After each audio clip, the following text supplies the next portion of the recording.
Bonsoir à tous, ravi de vous retrouver sur Monaco Info. Avec à la une de l'actualité ce soir, les obsèques de la baronne Elisabeth Anne de Massy qui ont eu lieu ce matin en la cathédrale de Monaco en présence de la famille princière. La cousine du prince souverain a ensuite été inhumée dans la chapelle de la Paix. On va y revenir dès le début de ce journal avec Sandrine Nègre. Du nouveau dans le monde de l'art et de la culture, avec la présentation aujourd'hui du futur directeur du nouveau musée national de Monaco, Björn Dahlström, son parcours, son plaisir, sa fierté de rejoindre la principauté et ses ambitions pour le printemps prochain. 300 € pour le jet d'un masque ou d'autres déchets sur la voie publique, ce sera désormais la règle. Alors suffisant, efficace, trop cher, pas assez, nous verrons ce que vous en pensez dans un instant et nous en profiterons pour poser cette même question à notre deuxième invité ce soir, l'apnéiste Pierre Frolla, à l'occasion de la réouverture de son école de plongée. Mais sans plus tarder, toute l'actualité de ce mercredi, avec vous Sandrine Nègre, marquée par les funérailles de la baronne Elisabeth Anne de Massy. Bonsoir Sandrine. Bonsoir Christophe, bonsoir à tous. Débutons effectivement avec les obsèques de la baronne Elisabeth Anne de Massy. Instants à la fois solennels et émouvants se sont succédés en présence, vous le voyez, de leurs Altesses Sérénissimes, le prince Albert II et la princesse Charlène, de son Altesse royale la princesse de Hanovre et de son Altesse Sérénissime la princesse Stéphanie, qui étaient ainsi aux côtés des enfants de la baronne Mélanie, Antoinette et Jean-Léonard. Fille de la princesse Antoinette, Elisabeth Anne de Massy nous a quittés il y a une semaine. Et depuis, les hommages se sont succédés, des hommages qui ont rappelé sans cesse sa personnalité estimée et respectée, sa gentillesse, son amour des traditions, du tennis. Elle était à la tête du Monte Carlo Country Club et de la Fédération monégasque de tennis. Ses actions aussi pour la condition féminine. Elle était également très impliquée dans la défense des animaux. D'ailleurs, elle présidait la SPA de Monaco. Après ses obsèques au cœur de la cathédrale, la baronne Elisabeth Anne de Massy a été inhumée dans l'intimité à la chapelle de la Paix, non loin de la place de la Visitation, à l'entrée du Rocher. Hier s'est déroulée une nouvelle séance au Conseil national. Que faut-il en retenir, Sandrine ? Vous avez peut-être suivi en direct sur Monaco Info la séance du Conseil national, séance au cours de laquelle l'ensemble des projets de loi ont été votés. Ils étaient au nombre de 3, aux thèmes très différents. Les élections nationales et communales, la domiciliation d'une activité professionnelle dans un local à usage d'habitation dont l'État est propriétaire, puis autre projet de loi sur les offres de jetons. Concernant les propositions de loi à présent, interruption du processus législatif pour celles portant diverses mesures en matière de baux à usage commercial, industriel ou artisanal et de baux de bureau pour faire face à la pandémie du virus Covid-19. Pas d'interruption du processus pour la proposition sur l'instauration d'une loi de résultat budgétaire final. Pas de changement concernant la fin d'année pour nos élèves. Emmanuel Macron a annoncé dimanche soir le retour en classe obligatoire pour les écoliers et les collégiens dès le 22 juin. La principauté, qui a mis en place un dispositif de retour à l'école différent de celui établi en France, ne souhaite pas le modifier. Pas de retour obligatoire à partir de lundi donc, et ce pour plusieurs raisons. La fin de l'année scolaire est fixée en principauté au 26 juin, alors qu'en France ce terme est fixé au 4 juillet. L'intérêt pédagogique d'un retour obligatoire à l'école est donc très limité. Autre raison, la distance sanitaire retenue à Monaco est d'1,50 m contre 1 mètre en France. Le respect de cette distance entre les élèves ne permettrait pas d'accueillir la totalité de l'effectif d'une classe dans une même salle. Et puis du nouveau, à l'AS Monaco. L'AS Monaco a annoncé cet après-midi l'arrivée de Paul Mitchell, 38 ans, au poste de directeur sportif. Sous la direction d'Oleg Petrov, Paul Mitchell sera en charge de l'ensemble de la politique sportive de l'AS Monaco, de l'académie au groupe professionnel et du Cercle Bruges. Originaire de Manchester, il était précédemment directeur technique de la division football de Red Bull pour des clubs de la marque comme à Leipzig et New York. On vous retrouve Sandrine dans 10 minutes pour le point pratique sur Monaco Info.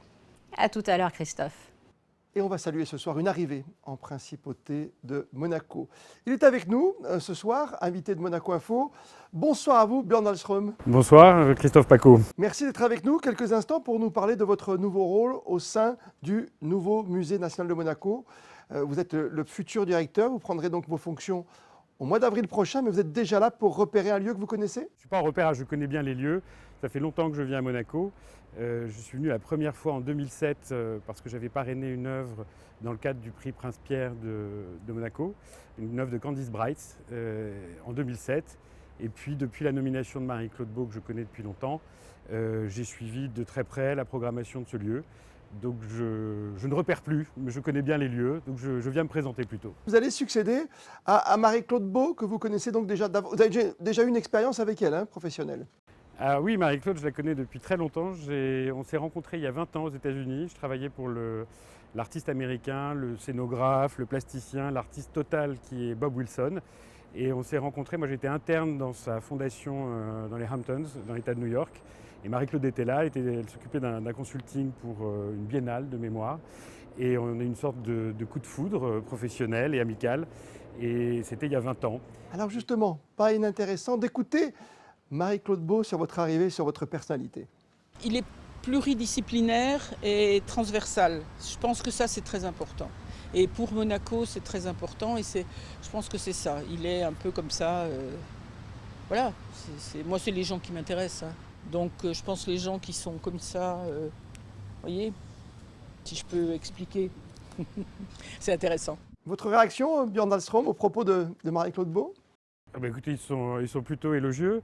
Alors il y a un portrait chinois, alors je ne sais pas si vous voyez, c'est assez gestuel, mais au-delà des mots, Marie-Claude avait une façon de me décrire qui était assez amusante. Écoutez, c'est très particulier pour moi parce que c'est la première fois finalement que je marche dans les pas de quelqu'un. Dans mon expérience professionnelle, j'ai travaillé dans un musée que Marie-Claude a créé et j'étais avec elle, je l'ai accompagnée dans cette mission et après moi j'ai créé des musées. Donc je n'ai jamais remplacé quelqu'un, enfin remplacé, on ne remplace pas Marie-Claude d'ailleurs, elle est irremplaçable, c'est pas le sujet, mais de marcher en tout cas dans ses pas. Donc si vous voulez, c'est la première fois que ça m'arrive et ça pouvait pas être plus, je dirais, mieux pour moi parce que c'est quelqu'un que je connais bien, il y a une vraie transmission, il y a une générosité dans la passation de l'information, dans la connaissance des équipes et encore une fois du travail que je respecte et que je tâcherai de maintenir toujours un niveau d'excellence que Marie-Claude Beau a réussi, enfin est parvenue quand même à... Ce qu'elle a fait à Monaco est très important, elle a quand même positionné ces deux musées, enfin ce musée à travers ces deux espaces sur la carte, oui, la Villa Paloma et la Villa Sauber, sur la carte mondiale de la création. Je tâcherai, tant que faire se peut, d'en être digne, évidemment en apportant ma personnalité, mais en tout cas de m'inscrire quand même dans cette excellence. Aujourd'hui, vous avez déjà des idées pour Monaco et ces deux musées? Ah oui, j'ai beaucoup d'idées. Alors, je ne vais pas les dévoiler tout de suite parce que déjà, je ne prends pas les rênes tout de suite. Hein. Au mois d'avril 8 mois, je crois, de ma prise de fonction. Il y a encore des expositions qui sont programmées au musée que je vous invite à venir découvrir. J'ai des idées en termes de mode, j'ai des idées en termes d'art contemporain, des artistes avec lesquels j'aimerais travailler et de continuer, si vous voulez, à faire ce qui a été fait depuis de nombreuses années, c'est-à-dire de questionner le patrimoine avec un regard vivant, un regard d'artiste vivant. Et ce que j'ai appris aussi au contact de Marie-Claude, c'est le respect de l'artiste, de sa parole, de son engagement, et de sa nécessité dans la société, la nécessité de leur donner la parole. Juste en repositionnant un petit peu votre parcours, quand on regarde par où vous êtes passé, vous venez de prononcer le nom de mode.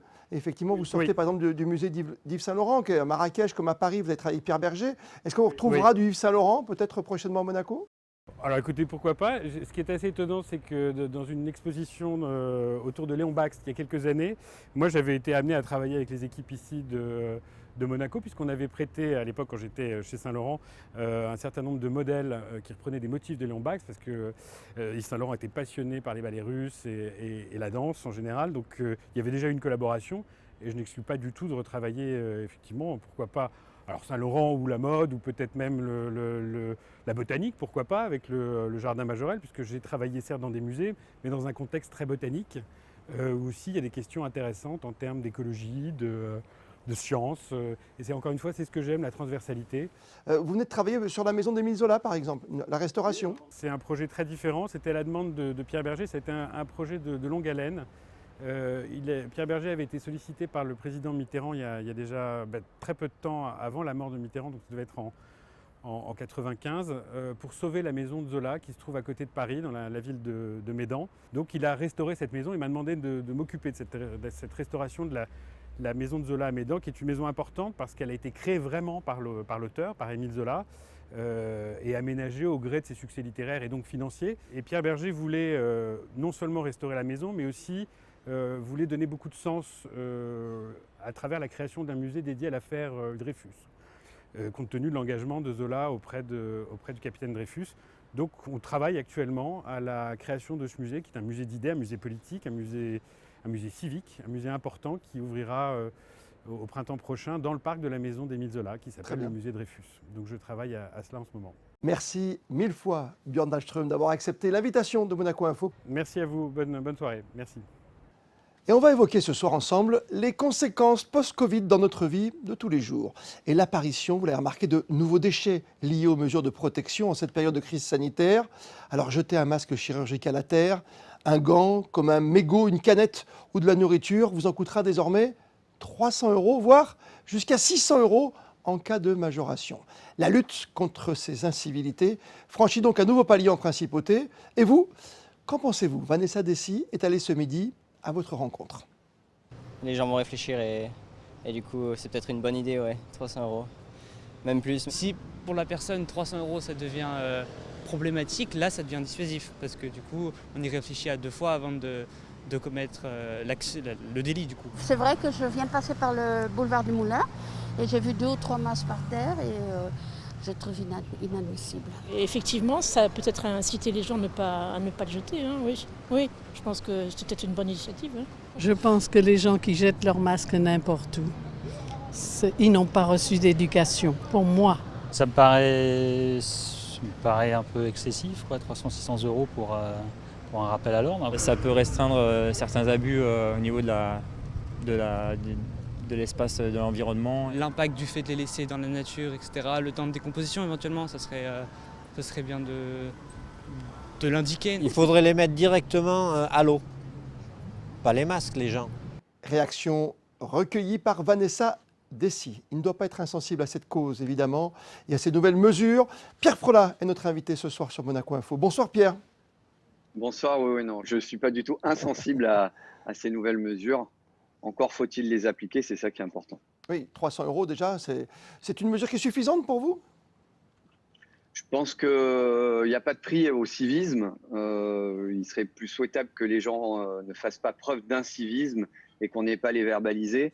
Maintenant, la vraie question à se poser, c'est est-ce que ça va permettre aux gens de prendre conscience de l'importance de la protection de l'environnement dans lequel ils évoluent au quotidien, plutôt que d'avoir simplement peur d'une amende, c'est surtout ça. On rappelle, hein, la mer commence ici, c'est un slogan qu'on a adapté à Monaco il n'y a pas longtemps, et vous êtes toujours entre terriens et mériens, comme vous dites si bien.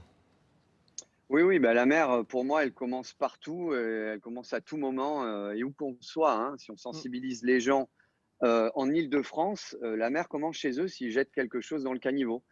Il y a, je pense, une partie très importante à réaliser, c'est l'éducation, une éducation principalement civique. Et hélas, effectivement, il faut en venir peut-être à la répression lorsque ces règles ne sont pas respectées. Mais la communication fait la différence, je pense, et vous en êtes un très très bon exemple. Pierre, si vous êtes avec nous ce soir, c'est que nous sommes en pleine période de déconfinement. On va parler sport, on va parler surtout d'une belle école, hein, l'école bleue qui va pouvoir rouvrir. On a préparé pendant le confinement l'éventuelle possibilité de reprendre les activités aquatiques et subaquatiques à Monaco avec la Fédération monégasque des activités subaquatiques, soutenue par le gouvernement bien entendu. Donc il y a eu un gros consortium de travail avec un gros groupe de personnes qui ont réfléchi à cette possible reprise des activités. Maintenant, la reprise de ces activités sont possibles et on met tout en œuvre pour pouvoir reprendre ces activités, aussi bien avec les adultes, ça a déjà repris avec les adultes, qu'avec les enfants, et ça, ce sera à partir du 29 juin. On imagine pour aller sous l'eau, on a l'habitude, même si on ne fait pas de la plongée, quand on fait simplement un peu de snorkeling, un peu de baignade avec un masque, il faut cracher dans le masque, par exemple, hein, pour débuter la plongée. Oui. On a dû notamment supprimer ce geste de cracher dans le masque, on a dû expliquer de nouvelles choses. Maintenant, les enfants de 8 ans sont vraiment au fait du jour, hein. Ils connaissent la problématique Covid, ils connaissent la problématique de cette nouvelle maladie, de ces nouvelles règles sanitaires. J'ai plus de facilité à l'expliquer à des enfants de 8 ans, alors que je suis en parfait échec avec mon enfant de 2 ans et demi. Ça, c'est la vie de parents. Pierre Frola, c'est vrai que dans un local comme le vôtre, on va faire attention aux distanciations, mais sur un bateau, il y a une franche camaraderie, puis on veut vous écouter, on veut être proche de vous, c'est plus compliqué. Je ne dirais pas que c'est plus compliqué. Ce qui est important, c'est comme tout à l'heure, il faut faire preuve de temps pour pouvoir expliquer les choses aux gens, que ce soit des adultes ou des enfants. Il faut leur faire comprendre que c'est pour eux. Il faut que nous-mêmes, on soit des exemples, hein. Le premier exemple, c'est l'adulte. Le premier exemple, c'est le moniteur, le cadre. Donc, il faut déjà que nous, on soit irréprochables par rapport à ça. C'est pour ça, d'ailleurs, que depuis le déconfinement, au sein des structures monégasques, parce qu'il n'y a pas que l'École Bleue, hein, il y a le club d'exploration sous-marin de Monaco aussi. On travaille avec les moniteurs, avec les chefs de centre, aux nouvelles règles sanitaires, de fonctionnement sanitaire, et ces règles sanitaires qui sont très très strictes, mais qui ne sont pas très différentes de l'accueil dans une banque, une boulangerie ou dans un service administratif quel qu'il soit désormais. Pierre, il y a également ce geste d'aller chercher l'embout, automatiquement, donc il faut tout désinfecter après ou l'océan s'en charge? Non, l'océan ne s'en charge pas du tout. L'océan, lui, il nous accueille et il faut qu'on y aille avec humilité et beaucoup de respect. Donc, il faut éviter déjà d'une part de polluer cet océan, notamment avec les masques, avec les gants, mais aussi avec ce virucide qui va tuer 97,7% des êtres vivants, puisqu'il doit tuer des virus, mais en même temps, il risque d'être déversé dans la mer et avoir sa part aussi de pollution. Donc, il va falloir faire attention à tout ça. C'est pour ça qu'on utilise déjà d'une part en amont un registre très important qui va définir clairement quelles sont les personnes qui peuvent plonger chez nous. Ce sont des gens qui ont fourni un certificat médical de non-contre-indication à la pratique de la plongée post-Covid, qui ont fait, bien entendu, parce que nous sommes à Monaco, à minima un TROD ou un test sérologique. S'ils ont passé ces 2 tests dans l'ordre, à ce moment-là, ils viennent à l'école et ils remplissent en plus ce que l'on appelle une fiche d'auto-évaluation et où on va expliquer qu'on n'a pas de fièvre, on n'a pas de courbature. Vous prenez la température, Pierre Frolat, de tous vos élèves en arrivant? Non, alors on ne prendra pas la température à l'école pour plein de raisons. La première, c'est qu'on est dans un milieu qui est très chaud. On est dans un milieu où les gens transpirent très très vite, donc on ne prendra pas la température. Par contre, la commission médicale à Monaco a fait les choses vraiment très très bien. Elle a serré la vis, on va dire, parce qu'un certificat médical post-Covid désormais n'a une valeur que de 3 mois. 3 mois seulement. Alors qu'avant, il avait une valeur de 1 an. Pour conclure, vous avez replongé évidemment depuis le début du Covid avec cette mesure de déconfinement aujourd'hui. Vous avez déjà trouvé un petit changement? Est-ce qu'on avait vu réapparaître peut-être même, on a retrouvé avec plaisir des animaux sous-marins ou autres? Est-ce qu'ils sont déjà repartis? Ils ont senti que l'homme revenait près d'eux ou pas? Non, écoutez, j'ai presque envie de vous dire oui, mais non, parce qu'il y a de cela quelques jours, un espadon, de la famille de l'espadon, ce qu'on appelle un lancier, a élu domicile dans le port de Monaco pendant 48 heures. Il est resté très longtemps près de la police maritime. Il avait peut-être peur et il voulait être protégé. Ensuite, il est venu se protéger au sein de l'École Bleue. On l'a retrouvé de l'autre côté du port, là où il y a les actuels travaux.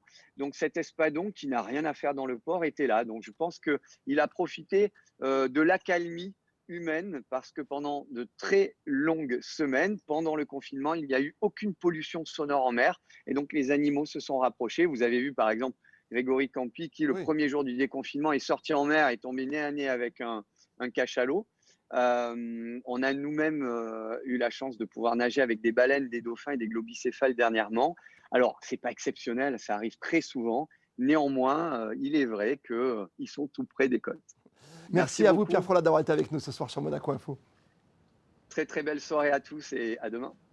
Oui, à demain Pierre, devant Monaco Info bien sûr. Et grand merci encore pour votre fidélité. Comme Pierre Frolat, vous êtes de plus en plus nombreux à nous suivre. Alors, n'oubliez pas de nous envoyer, comme d'habitude, vos photos, vos vidéos de votre quotidien sur le réseau Malizia. Il est ouvert 24 heures sur 24, 7 jours sur 7. Et on vous retrouve, Sandrine, cette fois pour le point info pratique. Oui, nous parlions régulièrement de ce que le numérique a permis de réaliser pendant le confinement. Et aujourd'hui encore, alors que nous sommes déconfinés, il permet l'organisation de rendez-vous en toute sécurité sanitaire. La preuve, ce forum virtuel lundi à 17h avec une virologue consacrée à l'impact global et transversal du Covid-19. Différentes intervenantes participeront à l'image d'Evelyne Ginta, ambassadeur de Monaco en Grande-Bretagne. Événement proposé par les organisateurs d'International Women for Women.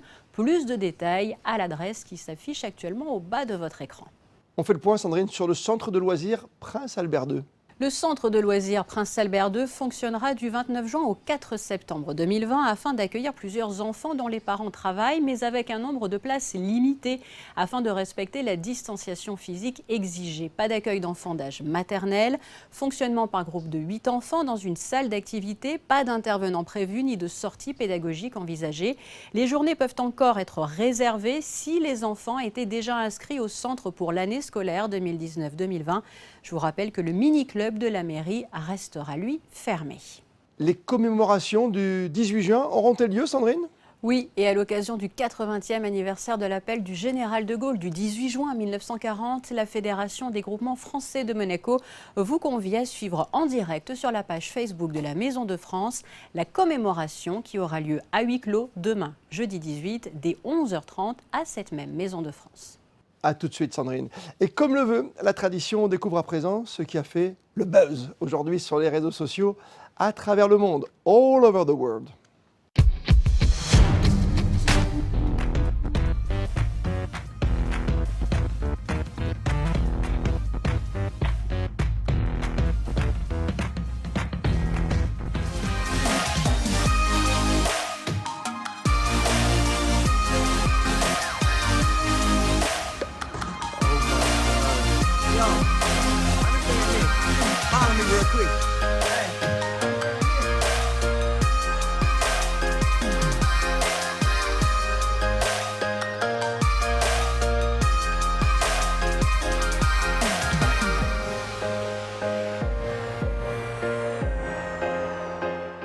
La météo pour ces prochaines heures, Sandrine. La météo de jeudi sera assez ensoleillée. Il faudra tout de même compter sur la présence de nuages en début d'après-midi.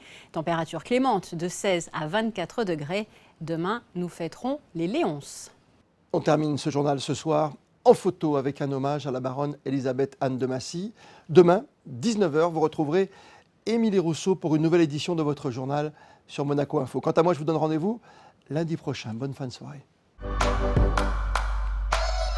Thank